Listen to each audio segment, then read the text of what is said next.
Assalamualaikum and welcome back to my YouTube channel. Students, hope you are safe and sound. Today we are going to study conservation of angular momentum.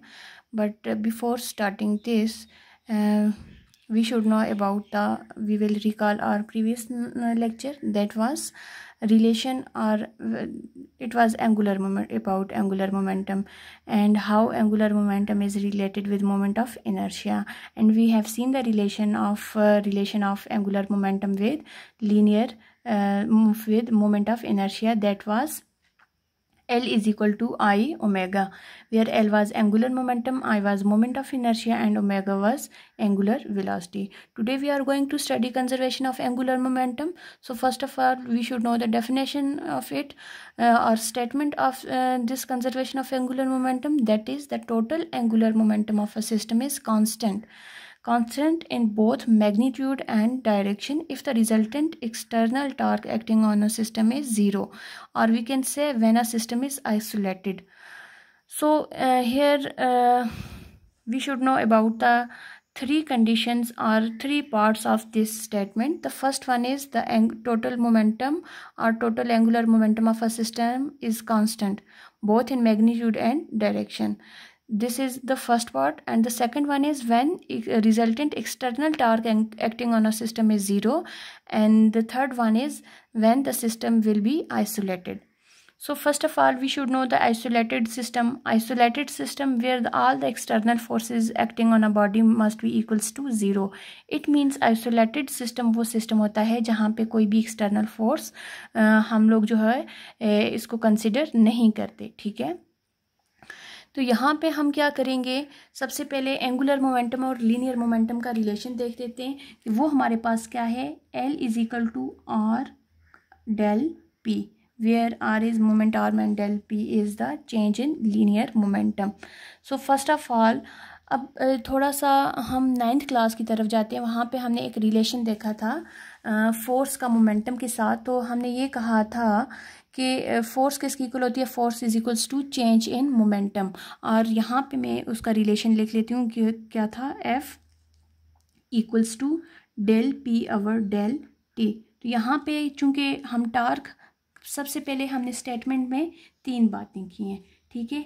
एक हमने कहा कि हमारे पास ये जो angular momentum है ये क्या होगा, कांस्टेंट होगा। कांस्टेंट कब होगा, जब रिजल्टेंट टार्क है वो हमारे पास किसकी इक्वल होगी, ज़ीरो होगी। और तीसरा हमने ये कहा कि जब हमारे पास सिस्टम कैसा होगा, आइसोलेटेड सिस्टम होगा, ठीक है। आइसोलेटेड सिस्टम का ये मतलब है कि हमारे पास जितनी भी फोर्सेस एक्ट करेंगी उसका रिजल्टेंट किसकी इक्वल होगा, ज़ीरो की इक्वल होगा। तो ये जो तीन कंडीशंस हैं इसको हम देखेंगे, वहाँ पे हम लोग जो है वो कंजर्वेशन ऑफ एंगुलर मोमेंटम को अप्लाई कर सकते हैं। अब क्या है, फोर्स का रिलेशन हम देखना चाह रहे हैं क्योंकि टार्क की बात हो रही है, तो यहाँ पे हम टार्क को भी लेके आएंगे।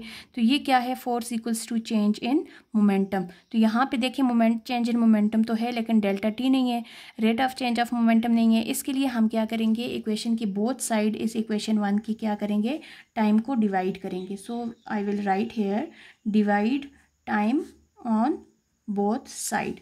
It will be delta L over delta T and it will be equals to R delta P over delta T. तो यहाँ पे देखिए ये इक्वेशन मेरे पास बन गई and it is equals to force. तो यहाँ पे मैं क्या करूँगी, इसको लिखूँगी R delta R divided by delta T, rate of change of angular momentum, it is equals to R F. तो आर एफ हमारे पास किसका फार्मूला होता है, ये होता है टार्क का फार्मूला। So we will replace it with torque, change in momentum per unit time, it is equals to torque. अब यहाँ पे ये हमारे पास मोमेंटम और टॉर्क का रिलेशन आ जाता है, ठीक है। तो अब यहाँ पे हमने क्या करना है, आइसोलेटेड सिस्टम की बात हुई है। तो आइसोलेटेड सिस्टम में फोर्स ज़ीरो है, तो इट मीन्स कि हमारे पास वहाँ पे क्या है, टार्क भी किसकी इक्वल है, ये टार्क है, ठीक है, टार्क भी किसकी इक्वल है, ज़ीरो है। अब हम यहाँ पे लिख सकते हैं फॉर आइसोलेटेड सिस्टम, ठीक है। आइसोलेटेड सिस्टम के लिए हमारे पास क्या है, टार्क क्या है, ज़ीरो की इक्वल है। जब टार्क ज़ीरो की इक्वल है तो above equation will be delta L over delta T हमारे पास क्या है, ज़ीरो है।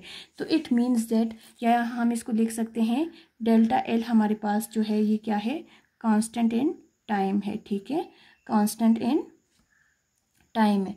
इट मीन्स कि law of conservation of angular momentum इस डेफिनेशन की बेस पे ये स्टेट करता है कि in the absence of any external torque, मैंने कहा ना आइसोलेटेड सिस्टम वो होता है जिसमें हमारे पास क्या है, फोर्स जो है वो किसकी इक्वल होती है, ज़ीरो की इक्वल। तो फोर्स ज़ीरो ही तो anything multiply by zero will be equal to zero, तो डेफिनेटली हमारे पास टार्क भी ज़ीरो की इक्वल होगी।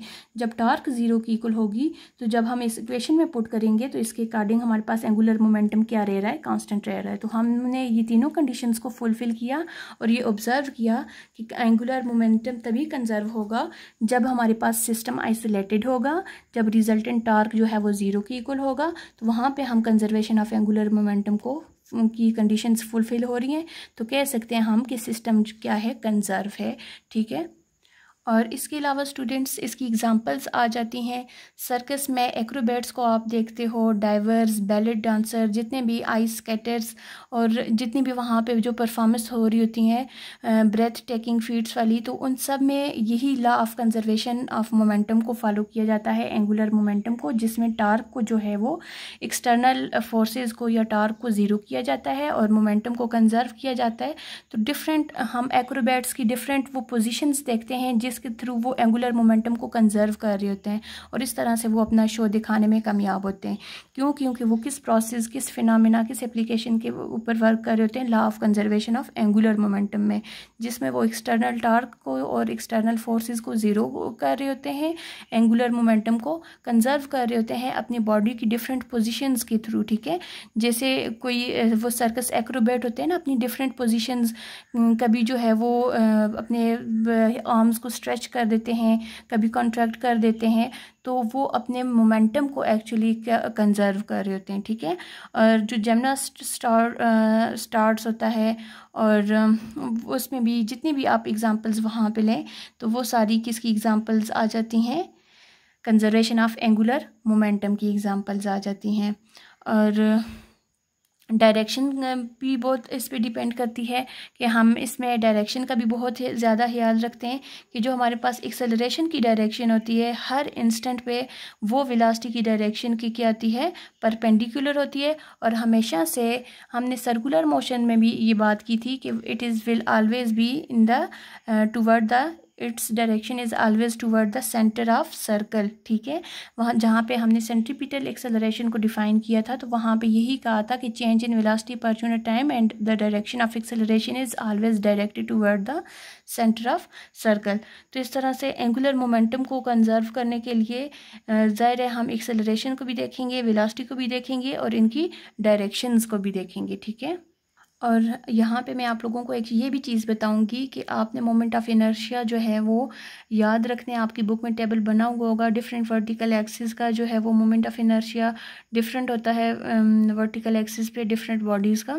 तो जैसे कि हमने उसकी डिस्क की बात की कि डिस्क हमारे पास जो है वो मोमेंट ऑफ इनर्शिया या सॉलिड सिलेंडर का 1/2 mr² होता है, इसी तरह से रिंग या थिन वॉल्ड सिलेंडर का mr² होता है। और वैसे सिंपल डिस्क का देखा जाए तो वो 1/2 mr² माइनस m1²। ठीक है, r1²।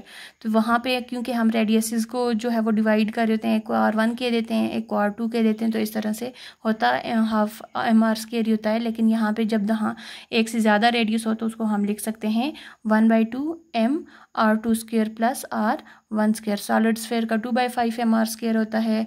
ये रॉड और मीटर स्टिक का जो है वो 1/2 ml² होता है। रेक्टेंगुलर प्लेट का हमारे पास 1/12 m × a² प्लस b² होता है। तो ये आपने सारे मोमेंट ऑफ इनर्शिया याद रखते हैं क्योंकि एग्जाम्स के पॉइंट ऑफ व्यू से, एमडीकेट के पॉइंट ऑफ व्यू से, ईटा या जितने भी आप कम्पिटिटिव एग्जाम्स देंगे वहाँ पे ये चीज़ बहुत ज़्यादा ज़रूरी है, इंपॉर्टेंट है। आप लोगों को पता होना चाहिए डिफरेंट बॉडीज़ का मोमेंट ऑफ इनर्शिया क्या होता है क्योंकि टेस्ट में मोस्टली इस तरह की चीज़ें आती हैं। तो if students you want more lectures and do promote this channel, subscribe, like and share. Allah Hafiz.